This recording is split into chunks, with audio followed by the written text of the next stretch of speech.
The Payload game mode is probably the most popular mode in Team Fortress 2. You can almost always find an enjoyable match in a matter of seconds.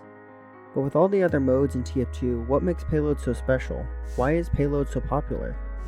For those that don't know, Payload is a game mode added in the 2008 Gold Rush update for Team Fortress 2. In it, blue team must push a cart against red team to capture objectives and eventually drop the bomb cart onto the final objective, winning the match. To figure out what Payload is so popular, it's important to see how Valve made the mode. Valve sees Payload as an adaptation of the control point game mode. The main drawbacks to that mode that they saw were backcapping, or ninja capping as they put it, which is just when a scout runs behind and captures the control point right after it becomes available.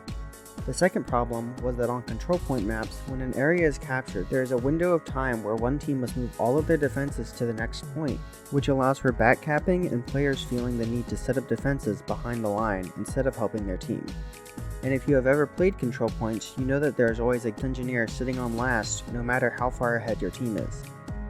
I would like to add my own problem, and that is control point maps take forever to finish, because each time a control point is captured, more time is added to the match.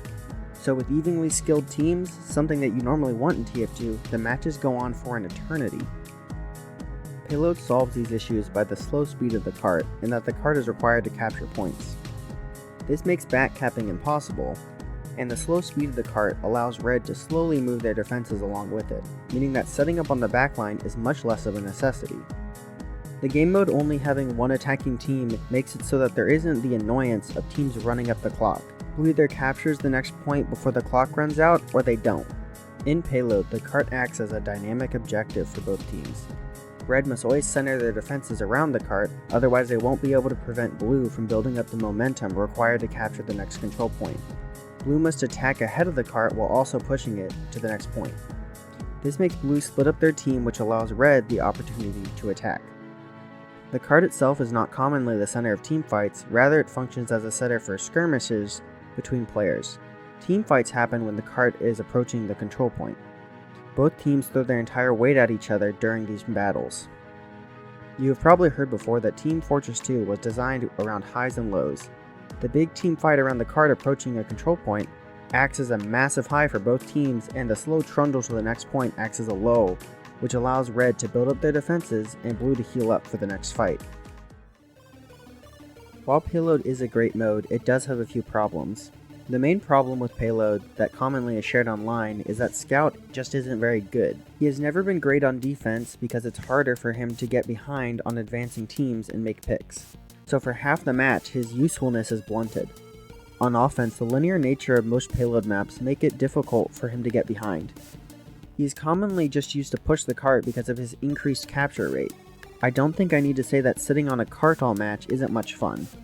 There are maps like Pier and Frontier that, while still mostly linear, allow Scout to get behind enough to make a difference on a team. Answer the question, I'd say Payload is the most popular mode because it has less of the annoyances that other modes do. You don't have to worry about backcapping, the game mode rarely has a stalemate between teams, and anyone can make an impact on their team, even if it's just pushing the cart. Payload allows players of all skill levels to enjoy a competitive game mode with less of the quirks of the other modes. Thank you for watching. This has been a fun video to research, and it was nice to talk about my favorite game mode. If you enjoyed the video, please leave a like. If you really liked the video, please subscribe, and if you have anything to add, then leave a comment. The audio on this video might be a little wonky because I had to record it with a different setup. I'm also feeling a little under the weather. I hope it was still enjoyable. Happy 2024. Goodbye.